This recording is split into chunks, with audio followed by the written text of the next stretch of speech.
Salut les judokas, et bien voilà un résumé un peu détaillé je dois dire de ces championnats du monde par équipe mixte 2022 avec mes propres commentaires qui sont ce qu'ils sont, amateurs dans le simple but de partager. Donc d'ailleurs faites-vous plaisir en commentaire, vous-même, écrivez ce que vous en pensez, partageons, ça me fera plaisir.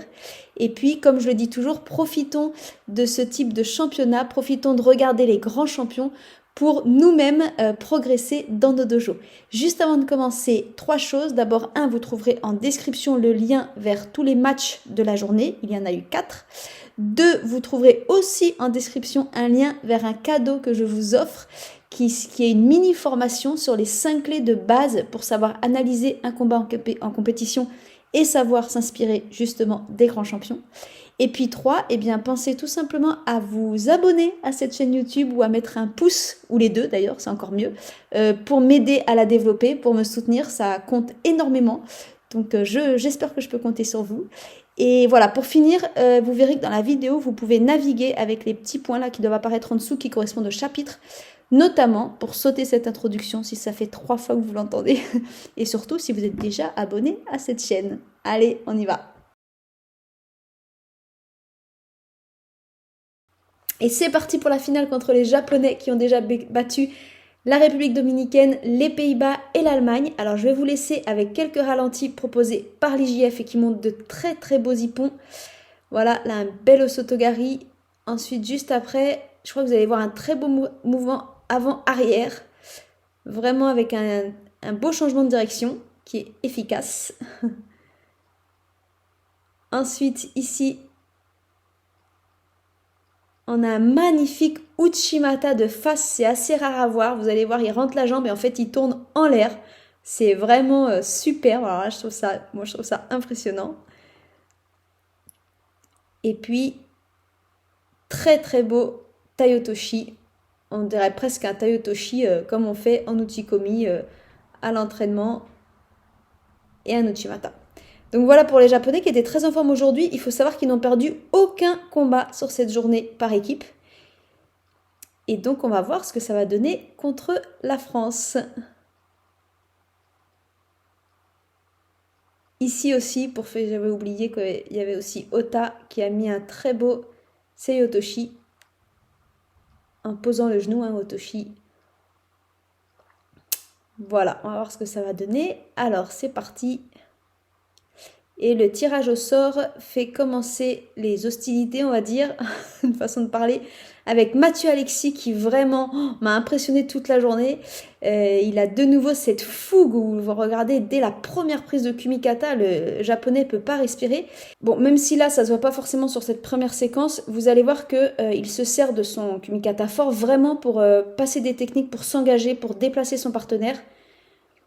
C'est vraiment ce que j'apprécie chez Alexis Mathieu, c'est que il a un mindset, un état d'esprit qui est vraiment... Alors lui, on sent que c'est pas le judoka qui est inhibé par celui qu'il pourrait avoir en face. Hein, il n'est pas stressé, il y va à fond.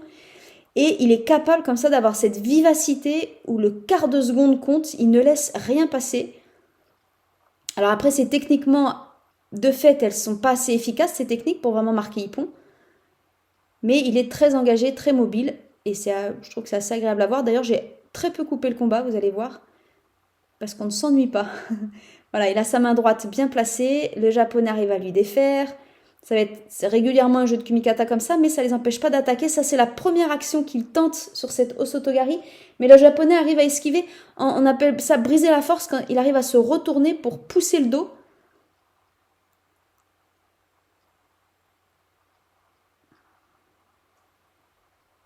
Et d'ailleurs, on peut noter aussi qu'Alexis arrive aussi bien à se défendre des attaques du japonais qui sont pourtant bien engagées aussi.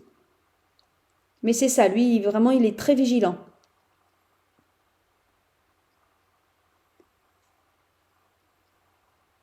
Un très beau Kouchi de loin de la part du japonais. Alors là, cette fois-ci, c'est un magnifique Sodé, ou peut-être Moroté, j'ai pas bien vu, on va regarder. Mais c'était seulement Wazari, et le japonais a cru que c'était Ippon. Incroyable, moi aussi j'ai cru que c'était Ippon. Quel dommage, vous allez voir au ralenti, quel dommage, il aurait pu finir le combat comme ça, le japonais. Ça, c'est vraiment, vraiment dommage. Nouvelle Kouchi de loin. Alors voilà, on va voir un petit peu la ralenti. Donc ça, c'est, ouais, on peut dire un Sodé. C'est vrai qu'il tombe sur la tranche, vu sous cet angle. Mais il a cru que c'était Ippon, donc il a perdu l'occasion de continuer au sol. Et puis on reverra, j'espère, les Kouchi de loin. La difficulté avec ces Kouchi de loin, c'est que comme il tient les deux manches, il n'a pas le contrôle du haut du corps. Et du coup, son Kouchi, il est bien fait. Le talon est bien accroché. Alexis Mathieu part vraiment vers l'arrière. Mais comme il a tout le haut du corps libre, il a le temps de se retourner comme un chat. Donc c'est un petit peu ça ce qui est dommage sur le Kouchi de loin. Là, on voit Alexis Mathieu qui tente d'étrangler directement, même s'il n'était pas en bonne posture au départ. Hein, c'est le Japonais qui attaquait. Il lâche rien, il tente d'étrangler. Bon, c'est pas passé. Mais c'est vraiment cette réactivité, voilà, que j'aime bien chez Alexis Mathieu.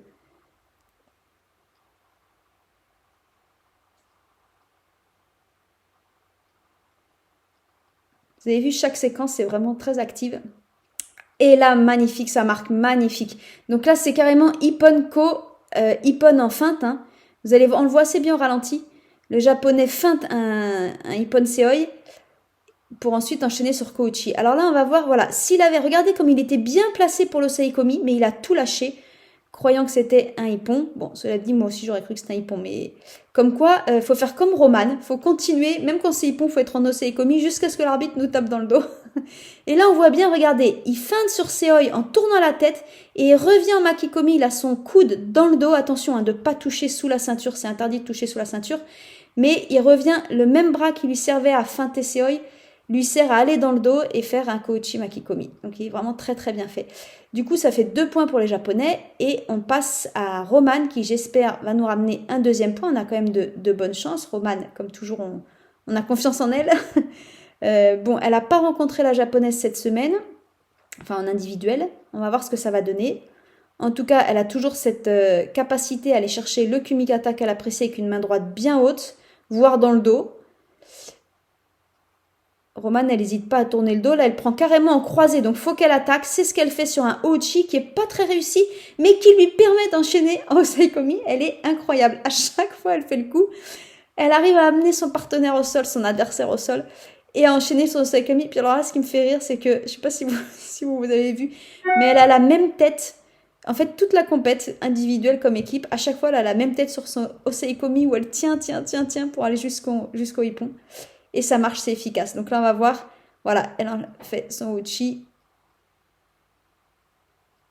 Et elle tient son Osaikomi. Donc elle s'embête même pas à aller chercher derrière la tête, hein, parce que quand on contrôle très bien l'épaule, c'est vraiment le contrôle de l'épaule qui va être efficace pour qu'un adversaire ne bouge plus du tout. Elle a bien ses hanches collées à son buste, le centre de gravité bas, et ça tient. Voilà, donc bravo à elle. Grâce à elle, nous en sommes à un point partout. Joseph qui va rencontrer Ota. Donc on va voir si Joseph peut nous apporter un deuxième point pour cette équipe de France. Alors là, vous allez voir qu'il y a beaucoup de kumikata. J'ai quand même coupé pas mal de parties. Joseph, il essaye toujours d'aller chercher avec son bras droit dans le dos, mais il a énormément de mal. Voilà. Là, j'ai pris une séquence au tout début du combat où il réussit à aller chercher dans le dos. Il va même réussir à attraper la ceinture. Mais de manière générale, il glisse en fait. C'est comme si sa main glissait dans le dos et il n'arrive pas à saisir derrière. Donc là, il arrive à saisir. Malheureusement, ça ne lui suffit pas à créer un déséquilibre pour rentrer une attaque correcte. Mais dans toute la suite du combat, il n'arrivera plus à saisir cette main dans le dos et donc il est gêné, il n'arrive pas à rentrer de technique. Par ailleurs, il bloque énormément avec son bras gauche tendu pour empêcher le japonais de plier son bras droit à lui. Magnifique Deashibarai sur la sortie de Joseph. On va le voir au ralenti celui-là, il est superbe. Et donc voilà, donc Joseph ne veut pas que le japonais se rapproche avec ce bras droit. Là vous allez voir, il attaque la jambe gauche de Joseph et hop, il enchaîne sur Osoto sur la jambe droite de Joseph. Ça c'est superbe, c'est un cas d'école, on le fait beaucoup en club. Hein. Il attaque sur la jambe gauche de Joseph. Joseph recule sa jambe gauche et voilà, là il a la jambe droite avancée disponible pour Osoto. Mais pour ça, il faut que le japonais arrive à rapprocher Joseph de son corps et donc plier son bras droit. Et c'est pour ça que Joseph, lui, sa stratégie, c'est tendre complètement le bras gauche pour l'empêcher, mais c'est pas une très bonne stratégie parce que ça le bloque, ça l'empêche de se déplacer. Donc là, sur un Seoi manqué, malheureusement, même si Joseph tombe à plat ventre, le japonais retourne Joseph. Alors, il m'a semblé voir que Joseph s'était fait un peu mal au coude. Est-ce que c'est ça ? Est-ce que c'est parce que le japonais l'étreinte vraiment, le serre très très fort au sol que Joseph n'essaye même pas de sortir? Est-ce qu'il a lâché l'affaire? Voilà, là on voit le très beau balayage. En tout cas, le japonais a vraiment le tien au seikomi. Joseph essaye même pas de sortir, donc malheureusement, de Wazari, ça fait un hippon. Voilà, on voit qu'il tombe vraiment sur le ventre. Hein. Mais là, encore une fois, le japonais, il enchaîne liaison de boussole. Il lâche pas pour autant le bras. Regardez comme Joseph est sur le ventre. On pourrait croire qu'on ne peut rien faire, sauf qu'en fait, il a son bras pris sous son ventre. Et c'est comme ça que le japonais peut le retourner. Et il a un contrôle très fort avec le coude. Donc là, Joseph, il peut plus sortir. Donc malheureusement, c'est un deuxième point pour l'équipe du Japon. Alors là, il faut que Sarah nous donne aussi un deuxième point pour qu'on égalise au moins. J'espère qu'elle est déterminée pour. Et c'est parti dans les 15 premières secondes. Déjà un Wazari avec un Uchimata très bien placé. C'est incroyable. D'ailleurs, pour vous dire, c'est drôle parce que les commentateurs de l'IJF ont dit qu'aujourd'hui, elle était en feu, on fire. Ils ont adoré Sarah. Ils étaient fans. Donc, mais bon, il y a de quoi. C'est vrai qu'elle est vraiment, elle est vive. Elle est vive, incisive. Donc déjà un Wazari d'avance. On va voir ce qu'elle enchaîne. On est encore dans une configuration gaucher-droitier là.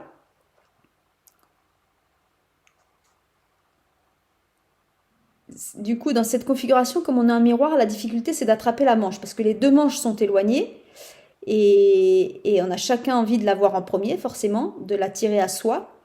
Et si on n'a pas la manche, on est en difficulté. Donc là, c'est Sarah qui tire la manche de la japonaise à elle.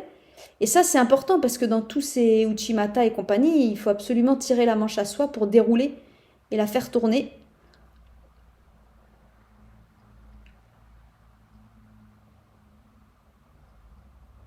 On a passé la première minute de combat. On rentre dans la deuxième minute. Je trouve que Sarah arrive quand même très très bien à empêcher la japonaise de prendre le kumikata qu'elle souhaite et du coup l'empêcher d'attaquer efficacement. Alors là, excellente défense de Sarah qui sait que la japonaise est forte au sol. Elle a choisi de se relever pour éviter le sol, hein, pourquoi pas. Mais bravo à elle parce que c'était pas si évident que ça de se relever avec la volonté de maîtriser de la japonaise et elle a quand même réussi. Là, alors, Sarah est prise. Vous voyez, ça y est, la japonaise a réussi à monter sa main droite, à être bien sur son kumikata. Donc là, Sarah, elle n'est pas en très bonne posture. Vous voyez qu'elle est bloquée, elle perd de la mobilité. Elle ne peut pas se bouger ses épaules et prendre la distance qu'il lui faut pour rentrer ses techniques. La japonaise va pouvoir, elle, attaquer plus facilement, parce qu'elle maîtrise la distance avec son bras droit. Elle rentre un Tayotoshi raté. Et là, c'est là que Sarah, yes, qui lâche rien. La japonaise était pourtant au sol, mais Sarah finit le tour. Et c'est là aussi liaison de boussole. On peut marquer parce qu'en fait, Sarah, elle est restée debout. Bon, ça, c'est la première. Hein. Première technique. Premier Uchimata, où elle arrive à marquer Wazari. Elle était un peu en bout de manche, hein, du coup, elle n'a pas pu dérouler correctement. Et là, voilà, Sarah était restée debout, donc finalement, elle fait, on pourrait dire quasiment un Uchimata au sol, hein, enfin, je ne sais pas comment on peut appeler ça. Mais en tout cas, elle utilise la rotation, un joli taisabaki. Ça, c'est un exercice qu'on fait même avec les enfants, hein, où on fait tourner l'un est debout, il fait un taisabaki, puis celui qui est à genoux, il chute, en chute avant. Voilà. Bon, c'est bien, on a récupéré, on a égalisé. De partout, si je ne me trompe pas. Et là, c'est parti pour Gaba. Alors, Gaba, lui, il est incroyable. Regardez un petit peu dès le départ le mouvement qu'il met. Toujours ce kumikata qui ondule beaucoup pour déstabiliser. Là, le japonais, il respire même pas, il comprend même pas ce qui se passe. Gaba passe un Kouchi, quel dommage. Quel dommage de ne pas avoir maîtrisé le haut. Bon, faut dire que le japonais, surtout celui-là, c'est un vrai chat, donc ça doit pas être évident. Excellente défense de Gaba au sol qui se remue. Là, c'est muscles, plus souplesse, plus mobilité. Hein. Pour pouvoir échapper au japonais au sol, je peux vous dire qu'à mon avis, il faut une belle musculature, une belle mobilité, une belle réactivité et un beau mental. Parce qu'il ne faut pas laisser un dixième de seconde passer. Voilà, le Kouchi, très bien accroché. Hein, mais la main droite du japonais était libre. Il n'avait pas la manche. Et du coup, c'est avec sa main que le japonais peut se récupérer. Très bon début de combat pour Gaba. Alors là, sur ce combat-là, je crois que j'ai rien coupé. J'ai coupé que les matés. Tellement ça bouge tout le temps, on en a pour nos yeux. Ça attaque tout le temps, d'un côté comme de l'autre. Et Gaba, je rappelle, hein, qui a 21 ans, qui sort tout juste des juniors. Tentative de Tomo Inage, mais ça passe pas. Franchement, quelle expérience il prend. Moi, perso, je suis épatée parce que sur ces championnats, même en individuel, hein, où il a fait 2 combats, mais individuel et équipe, où aujourd'hui, il a vraiment, moi je trouve qu'il a brillé. Très très belle expérience. Attention à l'étranglement, il arrive à se relever. Faut vraiment se méfier du japonais au sol, hein. Mais je persiste à dire vraiment, enfin bon, je ferai ma conclusion tout à l'heure, mais je persiste à dire si l'équipe de France, de manière générale, monte d'un cran au sol, franchement, ça leur ferait un atout de dingue. Parce que là, on voit les Japonais, j'ai pas du tout les statistiques officielles, hein, mais j'ai presque l'impression que c'est un combat sur deux qui gagne au sol, quoi. Ou en liaison de boussole. Et puis on le voit sur Romane, par exemple, qui est douée sur la liaison de boussole et le sol. Ça lui a fait. Je me demande si elle n'a pas gagné tous ses combats au sol, Romane. Faudrait vérifier, hein, mais.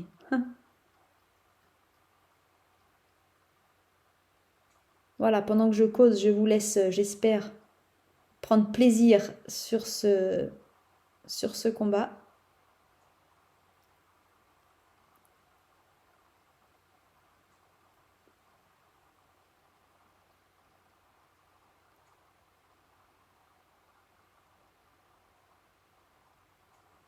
On est beaucoup dans des gauchers droitiers sur ce France-Japon. En miroir comme ça.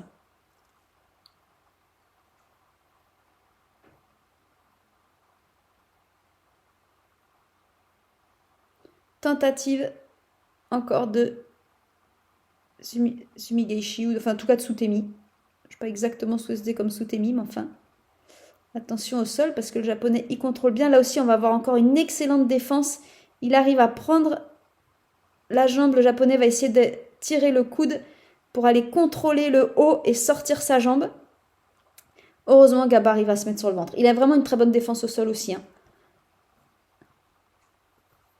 Mais c'est ça que j'aime bien avec Gaba, c'est que vraiment, bon je pense aussi peut-être parce qu'il a 21 ans, mais je veux dire il s'économise pas, il lance des techniques, il teste, vraiment il lance des trucs. Alors là malheureusement c'est le Sutemi de trop, j'ai envie de dire, parce que bah, c'est un Sutemi qui est raté et le japonais en profite pour l'immobiliser. Il arrive à saisir la jambe, mais là le japonais remonte sur sa tête et je vais vous dire, il doit serrer tellement fort que Gaba ne bouge plus et même on va le voir, il va abandonner avant même la fin du hippon. Je pense qu'il est étouffé ou alors il a le menton remonté tellement le japonais doit serrer de toutes ses forces.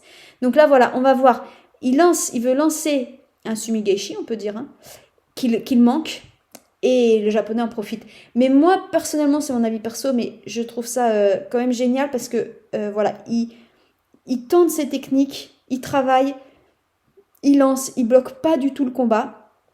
Et je suis sûre qu'avec de l'expérience et encore du travail technique, c'est ce qui va faire sa grande force pour moi. En tout cas, Gaba, il a un potentiel de dingue. Il mérite enfin, je pense, à mon avis, s'il continue à travailler comme ça, il va monter en flèche. Mais bon, j'attends dans les commentaires vos avis, bien évidemment. Vos avis d'expérimenter. Donc voilà, nous en sommes à 3 victoires pour le Japon contre 2 pour la France et il ne nous reste plus qu'un seul combat. Donc c'est Marie-Ève. Soit elle gagne et on égalise à 3-3, il nous faudra un match décisif, un 7e match qui sera tiré au sort d'ailleurs. Soit elle perd et évidemment le Japon a gagné. Et là, elle rencontre Nizoé qui l'a battue d'ailleurs aux individuels à son 2e combat. Donc là, on va voir si Marie-Ève a l'esprit revanchard, si je puis dire. Enfin, des fois, ça marche, hein. On a vraiment envie de prendre sa revanche et effectivement, on gagne au match retour, on peut dire, entre guillemets. Donc, on va voir ce que ça donne. On est encore dans une configuration gaucher-droitier. Alors là, ça se voit énormément dans le combat de Marie-Ève parce que du coup, elle combat beaucoup à une main. Elle lance même parfois des attaques à une main avec cette manche que l'une et l'autre n'arrivent pas à saisir. Donc là, j'ai sauté un petit bout parce qu'il ne se passait pas grand-chose. Marie-Ève arrive à attraper la ceinture pour lancer un Uchimata, mais bon, qui passe pas du tout. On arrive déjà on va dire, dans les 2 minutes 30, enfin, à la deuxième moitié du combat. Mais on est beaucoup dans cette configuration-là, avec des lancements, beaucoup de mouvements de jambes, Tashiwaza, mais qui ne fonctionnent pas, des mouvements rentrés-ressortis, comme là, voilà, chacune essaye de rentrer son Uchimata, mais ressort. Beaucoup de sorties de tapis. Pas sanctionné, bien sûr, parce que c'est dans l'attaque, hein. Vous savez qu'on est sanctionné si on sort du tapis sans attaquer, juste en marchant. Si on est en train d'attaquer, on n'est pas sanctionné. Plusieurs attaques comme ça qui finissent au sol. Et là, malheureusement, c'est celle de trop, puisque Marie-Ève ne s'est pas suffisamment protégée. Et la japonaise lui met l'étranglement. Alors malheureusement, on n'a pas le ralenti. Et j'ai essayé de vous le faire moi-même, mais en fait, on voit rien parce que c'est de dos. Donc on voit rien, mais la japonaise a été réactive. et a su l'étrangler. Donc vous l'avez bien compris, ça veut dire que les Japonais ont leurs 4 points, nous n'en avons que 2. Ils gagnent, ils sont champions du monde. C'est une belle revanche entre guillemets par rapport aux Jeux Olympiques. Mais franchement, bon, d'abord à titre personnel, je pense que évidemment, quand on voit le parcours des Japonais, même à titre individuel sur ces championnats du monde, ça semble presque logique et évident. Mais pour la France, bah, moi j'ai pris un immense plaisir à regarder les combats aujourd'hui. Ils se sont vraiment exprimés, on a vu des belles techniques, vraiment des belles choses, j'ai trouvé ça top. Donc bah merci à tous les combattants pour nous offrir ce beau judo et puis du judo où on peut aussi en apprendre pour mieux travailler en club. Si ça vous a plu, si ces vidéos, ces résumés, ces commentaires, tout amateurs qu'ils sont, vous ont plu, n'hésitez pas à mettre des pouces, tout simplement à liker, vous abonner, enregistrer. C'est le meilleur merci que vous puissiez offrir. Moi, je donne un maximum d'accès, mais c'est vrai que tous les pouces, les likes, je m'abonne, aident énormément, et notamment YouTube, à faire comprendre à YouTube que le judo, c'est important et qu'il peut diffuser et proposer du judo dans les suggestions faites aux gens. Voilà, et je vous remercie d'avance pour votre soutien. À bientôt!